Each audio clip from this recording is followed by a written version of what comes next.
Hello, I'm Severin Suzuki, speaking for ECHO, the Environmental Children's Organization.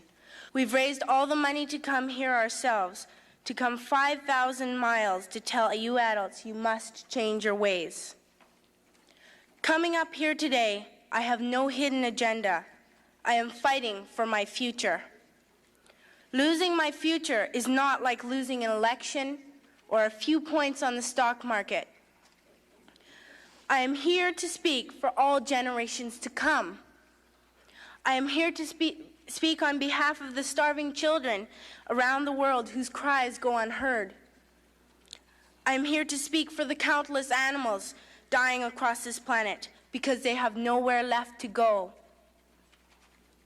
I am afraid to go out in the sun now because of the holes in our ozone. I am afraid to breathe the air because I don't know what chemicals are in it.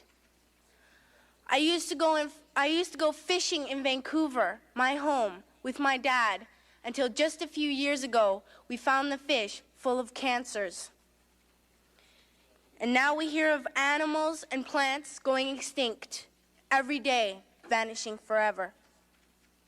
In my life, I have dreamt of seeing the great herds of wild animals, jungles and rainforests full of birds and butterflies, but now I wonder if they will even exist for my children to see.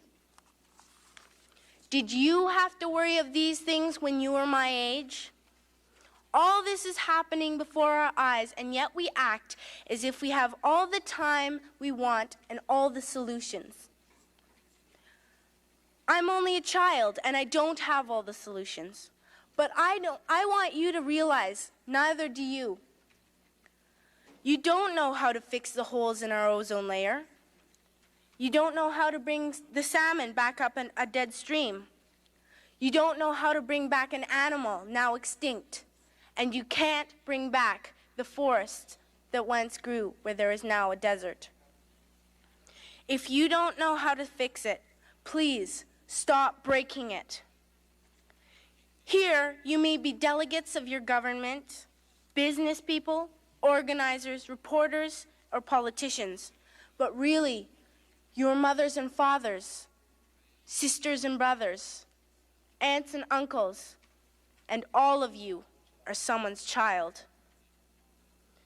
I'm only a child, yet I know we are all part of a family, 5 billion strong, in fact, 30 million species strong. And borders and governments will never change that. I'm only a child, yet I know we are all in this together and should act as one single world towards one single goal.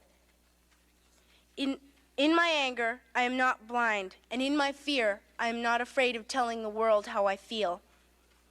In my country, we make so much waste. We buy and throw away, buy and throw away, buy and throw away, and yet northern countries will not share with the needy. Even when we have more than enough, we are afraid to share. We are afraid to let go of some of our wealth. In Canada, we live the privileged life with plenty of food, water, and shelter. We have watches, bicycles, computers, and television sets. The list could go on for 2 days. 2 days ago here in Brazil, we were shocked when we spent time with some children living on the streets. This is what one child told us. I wish I was rich. And if I were, I would give all the street children food, clothes, medicines, shelter, and love and affection.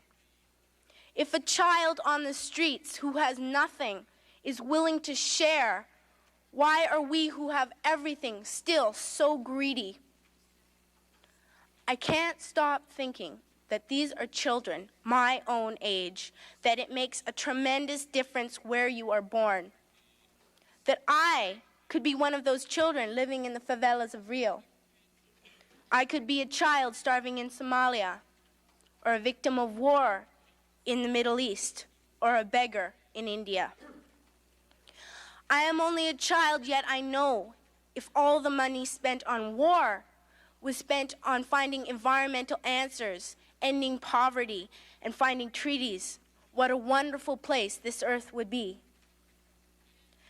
At school, even in kindergarten, you teach us how to behave in the world. You teach us not to fight with others, to work things out, to respect others, to clean up our mess, not to hurt other creatures, to share, not be greedy. Then why do you go out and do the things you tell us not to do? Do not forget why you are attending these conferences, who you're doing this for. We are your own children. You are deciding what kind of a world we are growing up in. Parents should be able to comfort their children by saying, everything's going to be all right. It's not the end of the world, and we're doing the best we can. But I don't think you can say that to us anymore. Are we even on your list of priorities? My dad always says, you are what you do, not what you say. Well, what you do makes me cry at night.